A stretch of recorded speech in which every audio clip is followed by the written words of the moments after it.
Hello class, in this video I'm going to walk through the activities from chapter 3 of our textbook with respect to Mookie the Beagle Concierge, and chapter 3 is where we get into transactions. So a transaction is just any financial event where money, goods, or services are exchanged and affects the company's accounts. Think of it like a recordable moment in the life of a business. For example, buying office supplies with cash, selling products to a customer on credit, paying employees, borrowing money from the bank. Each of these is a transaction because it changes the company's financial picture and needs to be recorded so that the financial statements tell the true story. And where you're going to go inside of QuickBooks Online when you want to enter transactions is typically you're going to mouse over this plus button, the create button. And once you do so, you get 4 columns that show up. And basically, these are different transactions and or different tasks that you can record inside of QuickBooks Online related to each of these different groups. So we've got transactions and activities related to customers, vendors, team, which would be like employees, and then miscellaneous other. So what we're going to do here to start off is we're going to look at one of these transaction entry screens. We're going to look at an invoice. An invoice is a transaction where we've performed services or delivered goods to a customer, but they haven't paid for those goods or services yet. So we perform this service on credit, on account. And I'm going to select that invoice there a minute.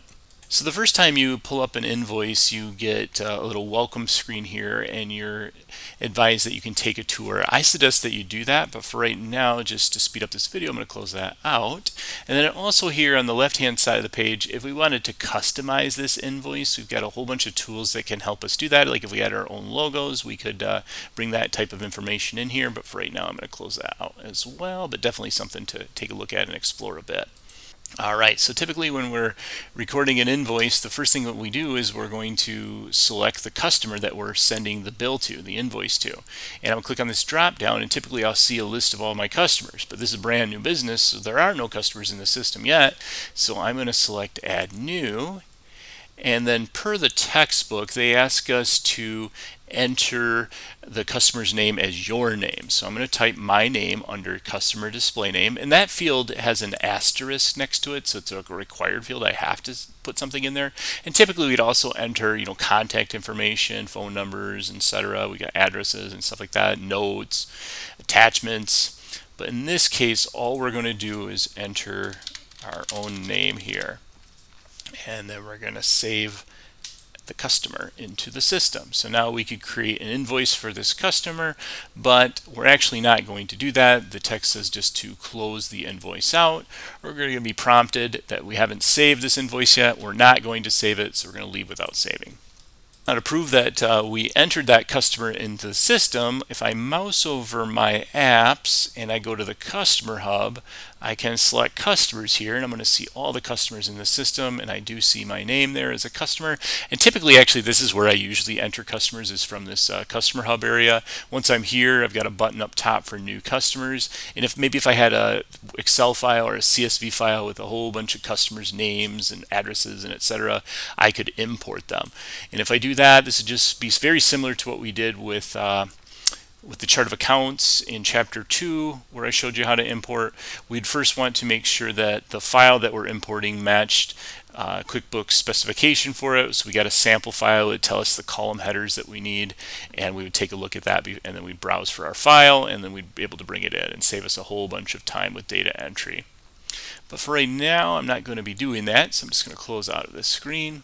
So the next thing the textbook asks us to do that's going to cause a change to this company file is to add a service to what's called our product and services list inside of QuickBooks.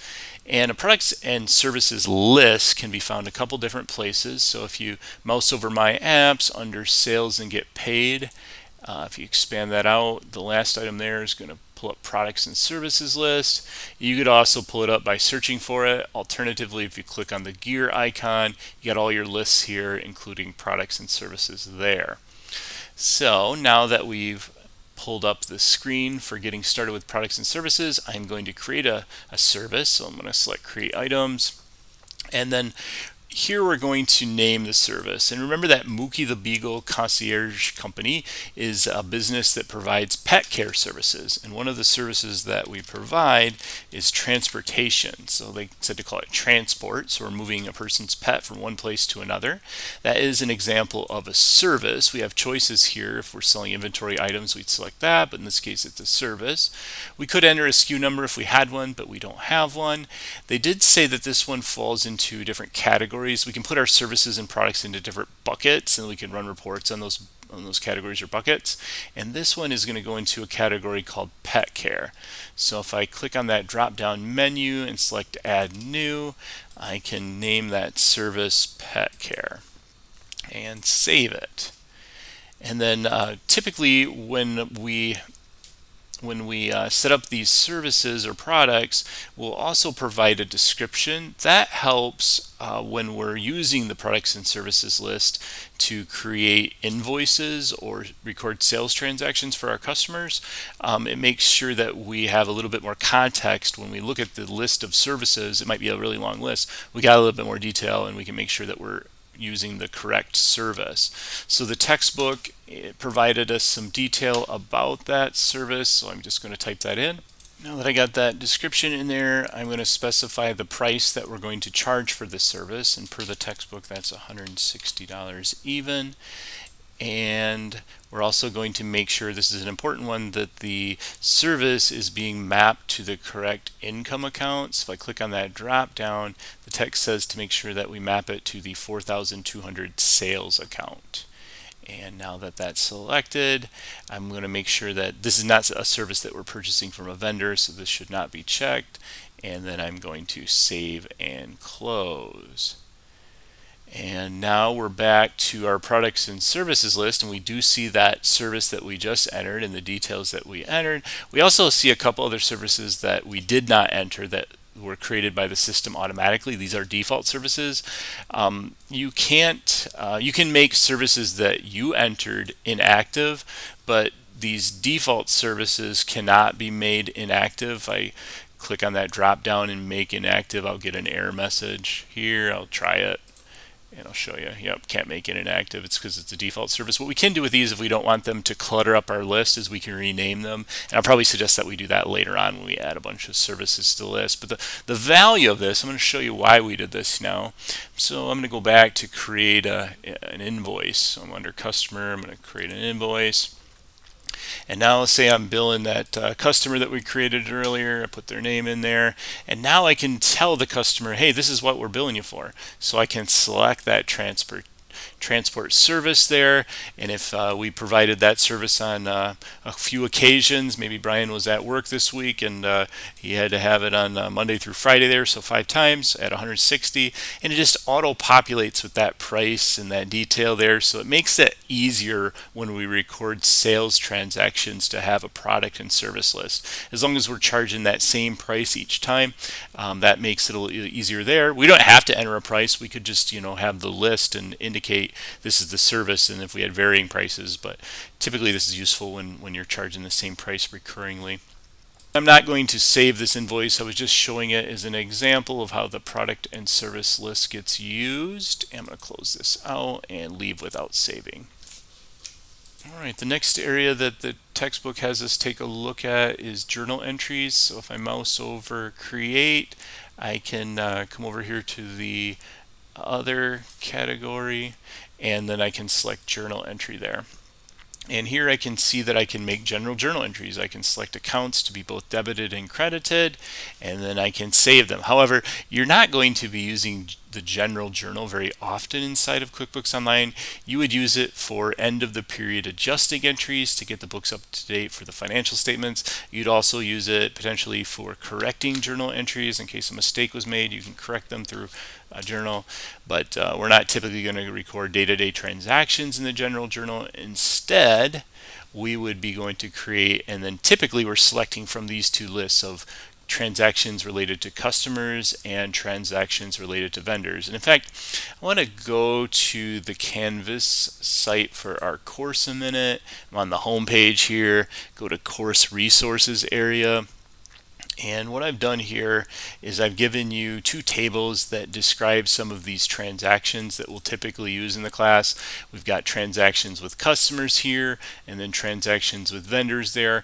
And basically it shows how to get to the screen where you would enter an invoice or any of these transactions.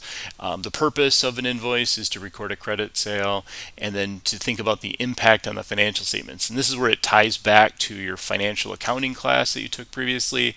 So an invoice is used for a credit sale, so that's always going to cause an increase to our accounts receivable as well as our revenue.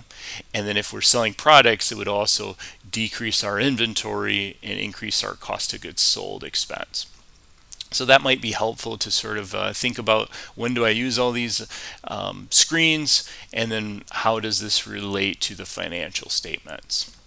So the next thing the text asks us to do is create a transaction with a vendor, and it's going to be an expense type transaction. And you can see from my table here that we use expense transactions when we are recording either an expense or an asset that was paid for at the time we received that asset or service. So it's expense or an asset that's paid for at the time that we receive it. So the first thing we do here in the fields here is we have to indicate the payee. So this is typically a vendor that we're paying. And we click on the drop down, we select the payee. Now we don't have any vendors, we see our customer here, but we're going to select the add new button to record a vendor. So the contact type up top, we can choose from three choices there, make sure that's vendor. We're going to enter the name of the vendor in two spots, both the company name and the vendor display name. So it's BA160 Supplies, and as soon as I entered it in a company name, it automatically put it into the vendor display name, which has an asterisk by it, so it's a required field. Typically, we'd also put contact information, phone numbers, addresses, etc. But today we're not going to. We're just going to save their name in the system only. And then the system is going to default to today's date for the payment date, and we got to pay really close attention to that, and we want to make sure that we're using the dates in the textbook. And they're saying this is January 1st of 2025, so I'm going to select that from my calendar. And then up here for the payment account, this is how we're paying for whatever we're buying from BA160 Supplies. And per the textbook, we're using our Visa credit card. Typically, you're going to be using either the Visa credit card or the checking account to make these payments. In this case, the Visa credit card. The payment method, we got a drop down there, is credit card. They did not provide us with a reference number, so we're not going to enter that. Now, category, this is where we're going to indicate which asset or expense account should be recorded for this payment. And let's take a look here. So they told us in the textbook that it's going to be charged to the 5024 office expenses account. And they did give us a little description. They said to type in office supplies. So maybe we're buying some paper or some toner. The amount was $116 even, and they asked us to enter a memo.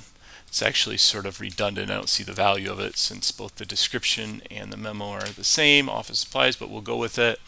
And I think that's it. So now we're going to save this transaction. Before I do that, I'll notice that there is not a button that says more here, but as soon as I save, ta-da, there's a more button. And if I select more, I've got a transaction journal, and I'm going to select that because this is going to tie this transaction back to your financial accounting principles. You're going to see the journal entry behind that screen. So you can see here we've got an account that was debited. It's our 5024 office expense. It's increasing. And then also we have an account that's credited. It's our 2100 Visa credit card payable account, a liability. And a credit to a liability is also an increase. So we owe more money and we've incurred more expenses. So even though we bought office supplies, we did charge them to an expense. That might be sort of odd to you, like why didn't we charge it to an asset account called office supplies if we still have them? Well, that might have been how you were taught in your financial accounting class, and that's fine. That's a way to handle this transaction as well, but the book is doing it this way, and this is just an alternative way of handling these transactions. So the reason why it's okay to do it this way is because at the end of the period, period, when we do our adjusting entries, we'll take a physical count of supplies and we'll remove the unused portion from the expense account to get the asset and the expense to the right balances. The way that you might have been taught is you put it into the asset account first, and at the end of the period you take the count and then you remove the used portion to expense. Either way, you end up with the same balances in both of the accounts, just a different way to get there. You don't have to think about that right now, but just I wanted to mention it in case you sort of raised a red flag or anything for you. So the next activity in the text is to create another transaction. So I'm going to the create button, and this one's going to be a bank deposit. And you might be wondering, okay, this is the first transaction of the company. They incurred a debt. They have to pay a credit card off. Well, they don't have any assets to pay it off. And usually the first transaction of a company might involve an investment by the owner, and that's what we're going to record now. It's going to create. The owner wrote a check to the business, and we're going to deposit in the business's checking account. So under the other group, we're going to select bank deposit. And we are depositing into our checking account. So we select that here for our account. We make sure the date is correct. They said it occurred on January 1st. And then for the account, we're going to indicate that this was an investment by the owner. So we're going to select an owner's equity account that reflects that. So we've got the 3003 owner investments here. They did not give us a description of type, so we won't enter that. It says that the owner wrote a check, so we're going to select that. The reference number from that check is number 5,000, and then the amount of the check was $20,000 even. Another cool thing about creating a paper trail inside of QuickBooks Online or an audit trail is you can add attachments here. So if you had like an image of a check or a PDF, you can do this in all the different entry screens. You could add attachments, so images and PDFs are nice to have in there. It makes the paper trail a little easier for the auditors to follow. For right now though, we're just going to save this transaction. So I'm going to, and I don't have another one, so I'm not going to save a new. I'm going to click on this arrow. I'm going to save and close. And at this point, if I wanted to take a look at where these two transactions are showing up in the company's books, one way to quickly get there is maybe dashboard over here, and I should be able to see up there's a $20,000 balance in my checking account, and I also see that I owe $116 on my credit card. Now, I'm not seeing the whole picture just with that little snapshot there, so what I might suggest that we do is go into reports, and last week I had you guys save a custom report for the general ledger where we selected all the dates. I'm going to pull that up. And in case you didn't do that earlier, if you just were to go to your standard reports and then search for general ledger, what you do is you change the date to all dates. And the reason why I do that is because QuickBooks Online is going to default to today's date when you enter transactions, and all the transactions that we're going to enter in the textbook are always going to be in January of 2025. So if we have transactions that we entered using today's date, it's possible that they might not show up on a financial report if we limit the dates. So that's why I'm indicating all dates here, and then I can sort of scan. I can see date errors real quickly. So if I see anything that isn't in January of 2025, I know, I just probably used the system's current date, and I can go in and I can edit the transactions. And these in the ledger here, the amounts here are all linkable, so I can click on these amounts and I can get back to those entry screens and I can make edits if I needed to. And I'll show you that in just a second. But we can see, the two transactions that we recorded showing up in the checking account for the deposit as well as the owner's investment account. And then we can see that that purchase of office supplies is showing up in our expense account as well as in our liability account there.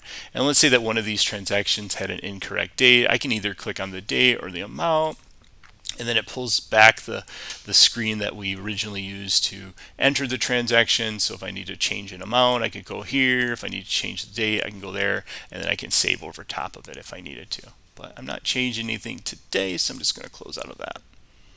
Taking a quick look at the book here, there's a section 312, that goes through and reviews some accounting essentials. So this should come from your financial accounting course background, but it's a good review to remember the rules of debits and credits so that when we do look at those transaction journals, we can remember whether a debit refers to an increase or decrease, because it depends on the type of account that we're talking about. So make sure to review that section. You will see some questions in your quiz about that, as well as in your Connect homework assignment for HEFRA Cyber. Okay, so the next section of the text is having us get into the products and services list, and we're going to be entering a whole bunch of different products and services. And each of these products and services are going to be mapped to the same income account. So that's important to recognize. The 4,200 sales, they're all going to go to that. And then we've got the details of the name of the service, the category, a short description, and then the sales price of each. So we're going to do that next. We're going to enter a couple more of these manually, and then I'm going to show you a fast way to maybe get the rest of these in. So once again, there's a couple ways to get to the products and services list. I'm going to go to the gear icon and select products and services from the list group here. And we've got that service that we entered earlier, plus we've got these two default services that are already in the system. Now I can't remove these or make them inactive and not see them here. So what I'm going to do is I want to clean this up. I don't like these here, so I'm going to edit one of them. It doesn't matter which one I do. I'm going to do it with both of them eventually. I selected services, and I'm just going to go off of that page in the book that we were just looking at. The first one in the page was errand, and it had a pet care category. It is a product that or service that we sell to our customers. We're going to copy and paste that description in there. The amount that we charge the customers for this service is $100, and we make sure that we're mapping to the correct income account. It is the 4,200 sales. I'm going to save it. So now that default account is using the name errand, and now I'm going to do that same kind of thing with this hours default account. I'm going to edit that one. And the next one in my list was short visit. It also falls into the pet care category. We've got a description, and the price for short visit is $80, and it's mapping to the correct account of 4,200 sales. I'm going to save that. So then we have several others that we could continue to enter into the system. If you wanted to do it manually, you're welcome to do that. You just select new and then service, and then you'd manually put the information in from the text. Now what I'm going to try to do here is speed this up a bit. So I am going to import a list. So I'm going to go up here to the new button. I'm going to click on that, and I'm going to do a batch import. And I'm getting a little screen. It's welcoming here. Let's go. And okay, so importing the first time, oh nope, over here, import CSV Excel. I'm going to select that. And now I'm being prompted for my file. Now, before I upload a file, I need to create the file, and also I need to know what the file should look like. So I'm going to download this sample, and I'm going to open that up. And basically what this does is it gives me all the column headings here. So I'm going to expand this out. So I select all the columns that have information in them. Actually, I'm going to get rid of these two rows because they're wordy and I don't really need them.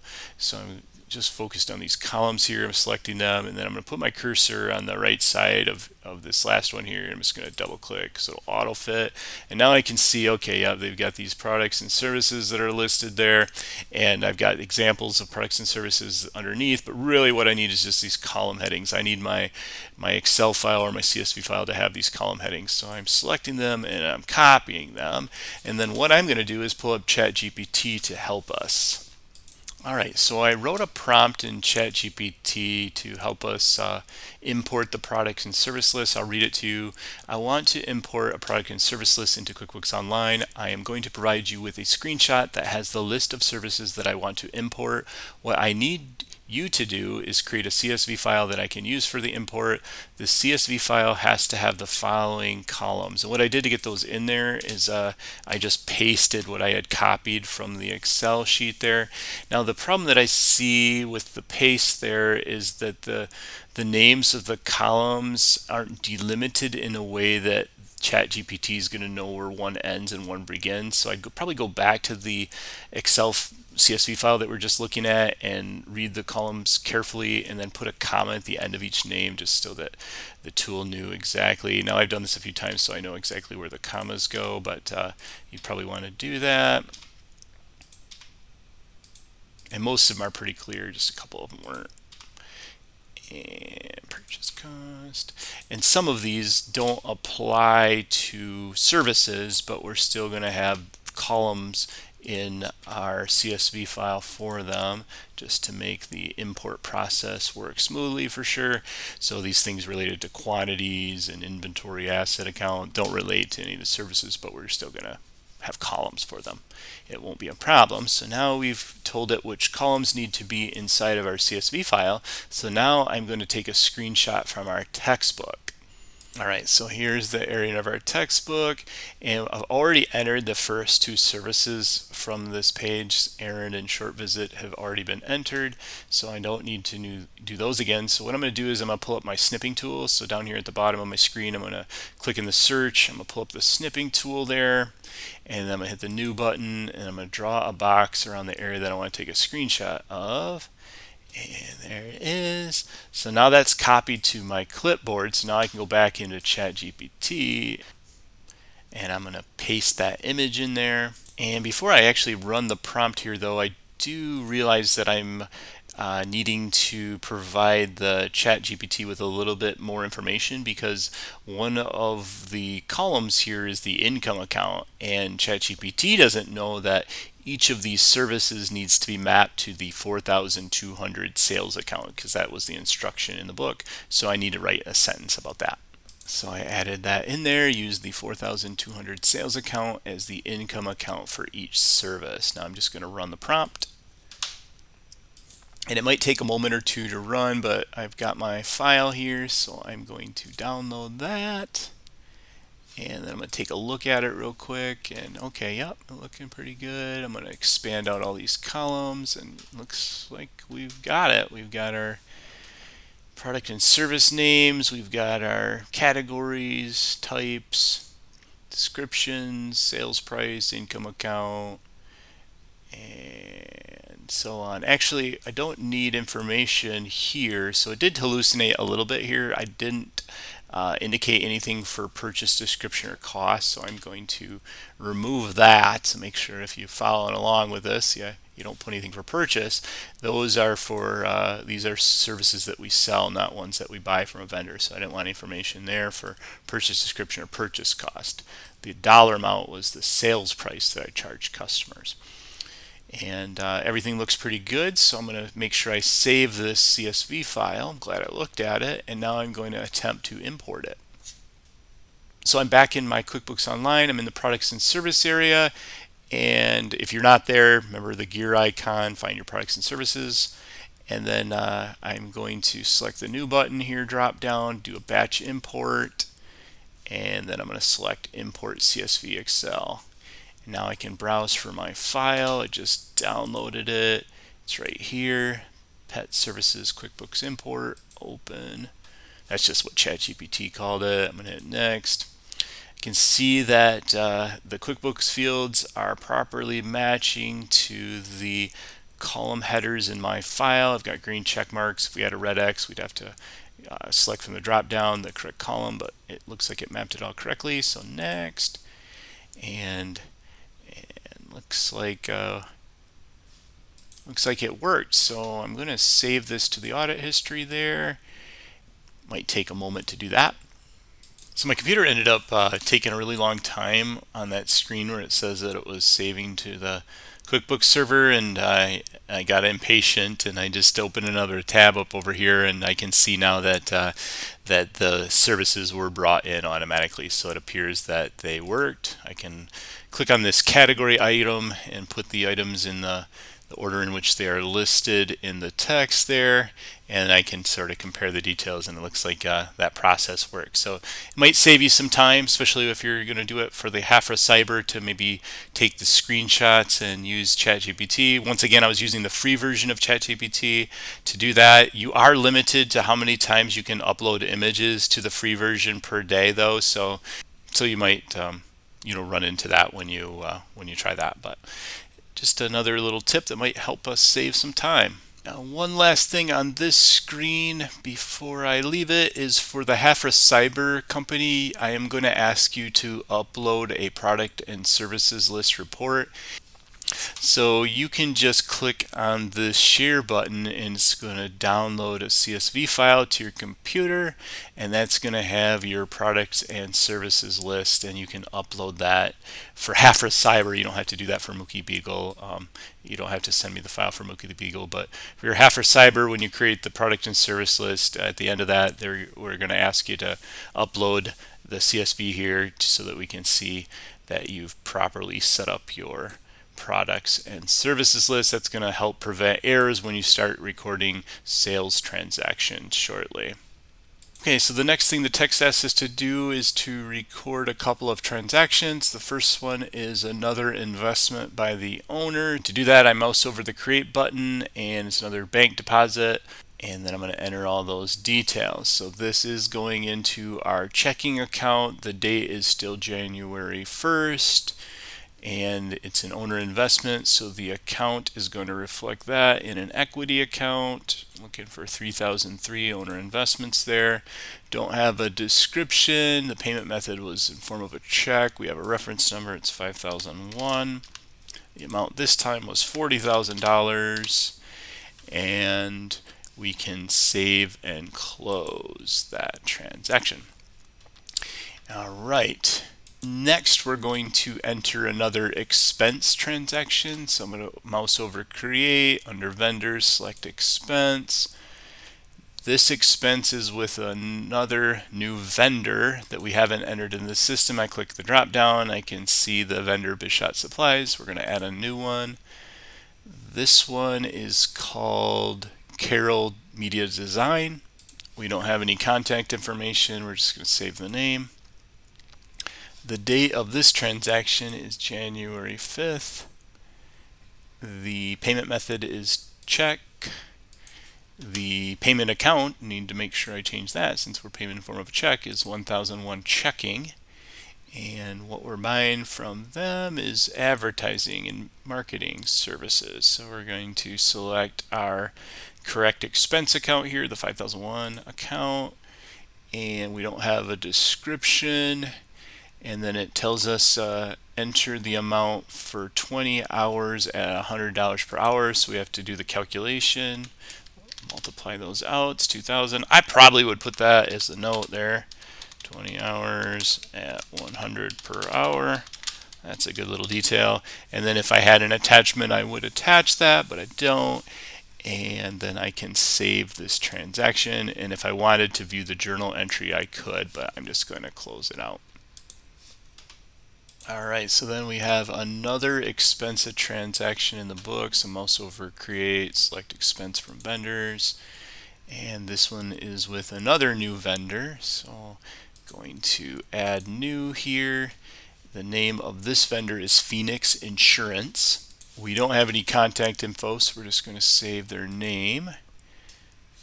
The date of this one is January 7th. For the payment account, this time we're using our Visa credit card. We can use our drop down here for payment method, select credit card, and we are buying insurance. We're going to expense that out, and specifically it's liability insurance. They've given us the total of $600, and we can save and then look at the journal entry we want. I'm just going to save and close.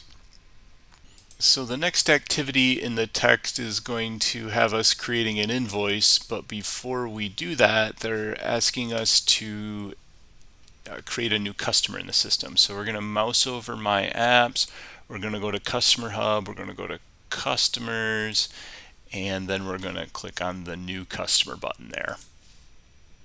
So the new customer is actually the owner of the other company that we've been keeping the books of inside of QuickBooks Online. It's Carlos Hafra. For right now, we're not going to enter any contact information, so I'm just going to save. And now it pulled up a screen about Carlos Hafra, my customer. This is from the Customers Hub, so if I go back there, I can see how I got to that screen. It just brought me there, but I can click on any one of my customers and then I get some information about them up here, contact info, but also I can see transactions with them, a whole bunch of details about each customer's inside of the Customer Hub. And what we're going to do next is we're actually going to use a feature in QuickBooks referred to as a sub-customer. And what we're going to do is we're going to end up creating sub-customers for each pet of each of these humans. And this will be a smart move possibly for the pet care business. It's going to allow better tracking of services per pet. We can still invoice the human, but we can itemize the services by each pet. Each person might have more than one pet. It'll allow us to have a better record of the individual histories per pet in this way, so that might be why we're trying to do it that way. And that's what the text is asked. So to do that, we're going to select New Customer again. For the customer's first name, we're going to type in Bella. That's the name of Carlos's pet. And down here, there's a checkbox for is a sub-customer. So we're going to check that, and then the parent customer is Carlos Hafra. And we're going to bill Carlos for the services for Bella. And basically, it's going to keep a better record of Bella's history with us in case Carlos ends up having more than one pet coming into our place of business. It'll be easier for us to run history on Bella's activities this way. So we're going to save that. So now we're going to invoice Carlos for some work that we did for Bella. So we're going to mouse over the create button. We're going to select invoice from customers there. For the customer here, we're going to find Bella. We're going to select the invoice date here, and it says in the text that this occurred on January 2nd. And now here's where we can see where those products and service lists are handy. So for the first service, we had a transport. So we've got our long list here, transport, and the quantity for that service is 1. The rate and amount are automatically filled. And the next one was the vet visit. So I'm going to go down to number 2 here and find vet visit. There that is. And for this one is a quantity of 2. And I can see that the rate was filled and the amount was calculated properly. So then the third one was intensive wellness. Be careful, there's another one called intensive, but that's not what they said, intensive wellness. I sort of wonder about the naming conventions they use because I could see that being an easy mistake to make, but we're just following the instructions in the book, but I might advise differently if I was building this myself. And the quantity for this one was 6. You can see the amount was calculated properly.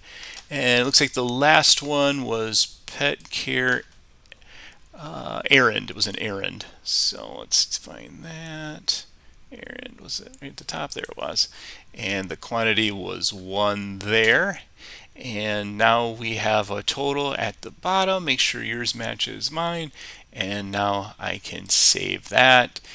And if I was interested, I can pull up the more actions, take a look at the journal, and take a look at how this posts to the different accounts in a journal entry. But for right now, for the sake of time, I'm just going to close out the invoice because it's been saved. All right, for our next activity, we're going to create another invoice for a new customer again. So we first have to set up the customer. So mouse over my apps, go to Customer Hub, select customers there. We're going to add a new customer. His name is Joseph Asher. We don't have his contact info, so we're just going to save him in the system there. And then we're going to go back into the Customer Hub and we're going to create another new customer for Joseph's pet. His pet's name Cal, so I'm going to enter that for the first name. And then I'm going to check the box for is a sub-customer, and I am going to select his human, which was Joseph Asher. And I'm going to save. So now we're going to invoice Joseph for services for Cal. So we're going to mouse over create, select invoice, find Cal in our list of customers here. Make sure our date is entered correctly. It's the 4th per the book.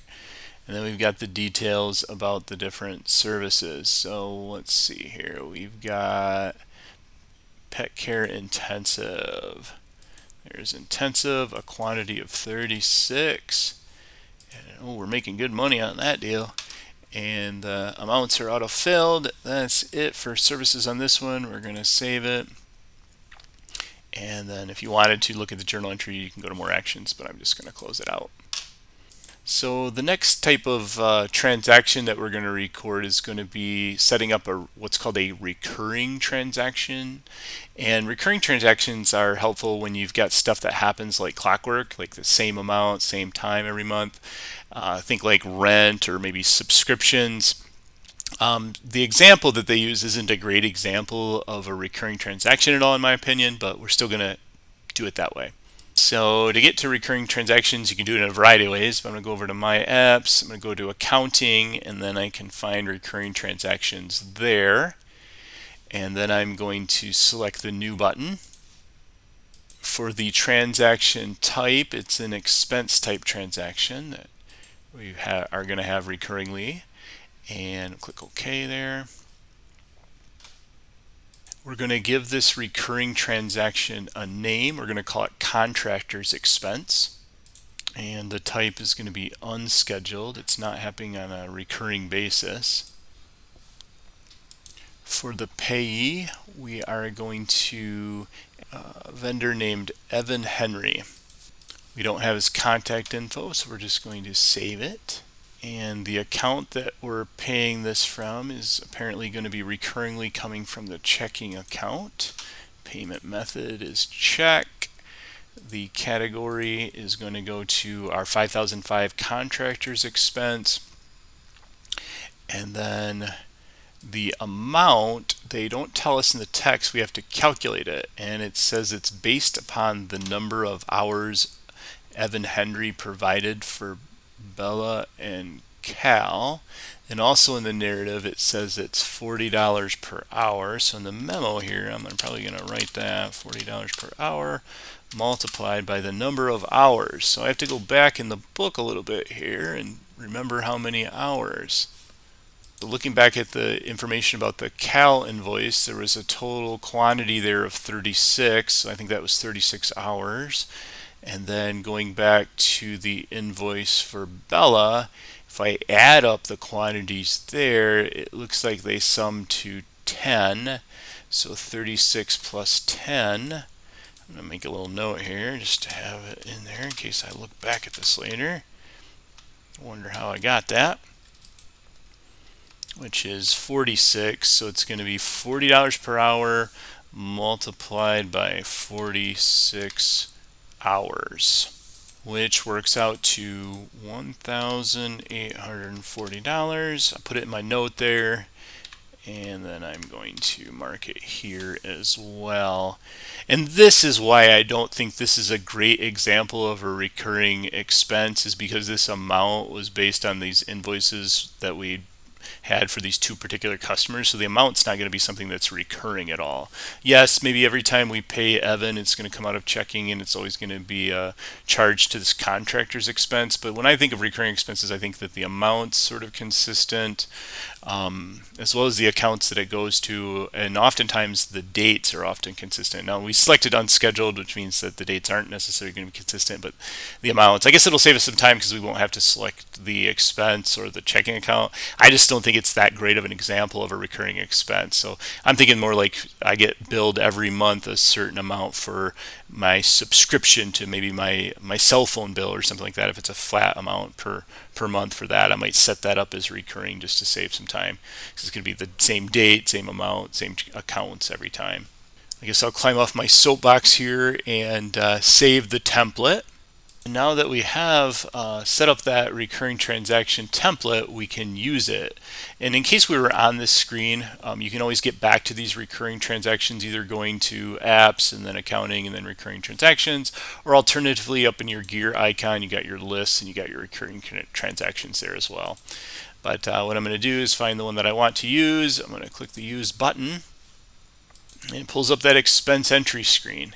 And now I can put in the details here from the book. It says it occurred on the 10th, and payment method should already be there at check. It's coming out of checking. The amount's there because we put it in as recurring, even though that didn't make a whole lot of sense. And now we're going to save. And if we wanted, we can click more and see the journal entry, but for sake of time, I'm just going to close this transaction window out. At this point, the text asks us to run a general ledger report. It specifies dates, but I strongly suggest we run that custom report, and I suggest that you make a custom report for Hafra Cyber in the same way and set it for all dates. And what I want you to do when you do that is just scan for any dates that are, not in January of 2025, because you may be seeing transactions using the current computer date on your computer. And if you see those, you can click on the date and then go in and make sure you correct the date, find it in the book, and correct it. All right, that was quite a bit. It was a little lengthier than I thought, but hopefully it was helpful. You're going to be doing the same kinds of activities in your Hafra Cyber. If you remember, to get into Hafra Cyber, you can just, if you're inside of Mookie the Beagle, click on your gear icon, switch your company, and then you can click on Hafra Cyber there and do the same activities. If you have any questions at all, let me know.